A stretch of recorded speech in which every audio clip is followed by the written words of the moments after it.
Today I'm going to be reading, or starting to read, the book As a Man Thinketh. I'm going to do this as a book series, so I'm going to start with the first chapter.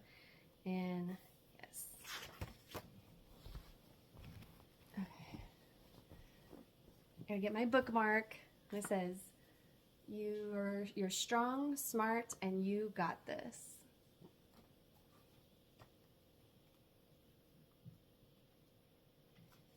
Chapter 1, Thought and Character.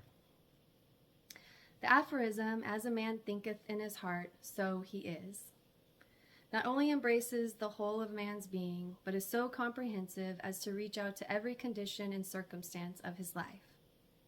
A man is literally what he thinks, his character being the complete sum of all his thoughts.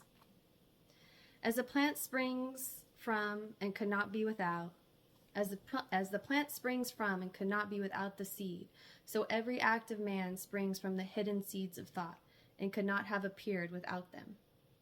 Thus applies equally to those acts called spontaneous and unpremeditated, as to those which are deliberately executed. Act is the blossom of thought, and joy and suffering are its fruits. Thus does a man garner in the sweet and bitter fruitage of his own husbandry. Thought in the mind hath made us what we are, by thought has wrought and built. If a man's mind hath evil thoughts, pain comes on him. If one endure in purity of thought, joy follows him, as his own shadow sure. Man is a growth by law, and not a creation by artifice. And cause and effects is an absolute and undeviating in the hidden realm of thought, as in the world of visible and material things. A noble and godlike character is not a thing of favor or chance, but is the natural result of continued effort in right thinking, the effect of long cherished association with godlike thoughts. An ignoble and bestial character, by the same process, is the result of the continued harboring of groveling thoughts.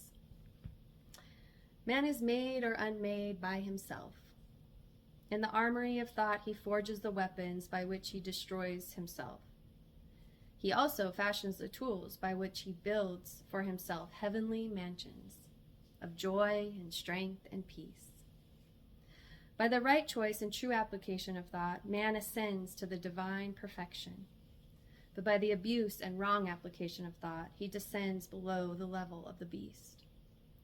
Between these two extremes are all grades of character, and man is their maker and their master.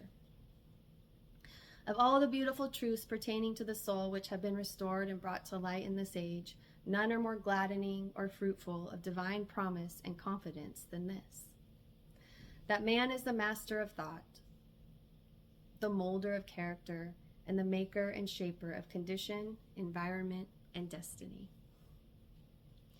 As a being of power, intelligence, and love, and the lord of his own thoughts, man holds the key to every situation, and contains within himself that transforming and regenerative agency by which he may make himself what he wills. Man is always the master, even in his weaker and most abandoned state. But in his weakness and degradation, he is the foolish master who misgoverns his household. When he begins to reflect upon his condition and to search diligently for the law upon which his being is established, he then becomes the wise master, directing his energies with intelligence and fashioning his thoughts to fruitful issues. Such is the conscious master, and man can only thus become by discovering within himself the laws of thought, which discovery is totally a matter of application, self-analysis, and experience. Only by much searching and mining are gold and diamonds obtained, and man can find every truth connected with his being if he will dig deep into the mine of his soul, and that he is the maker of his character, the molder of his life, and the builder of his destiny. He may unerringly prove if he will watch, control, and alter his thoughts. tracing effects upon them, upon others, and upon his life and circumstances. Linking cause and effect by patient practice and investigation, and utilizing his every experience, even to the most trivial, everyday occurrence, as a means of obtaining that knowledge of himself, which is understanding, wisdom, and power.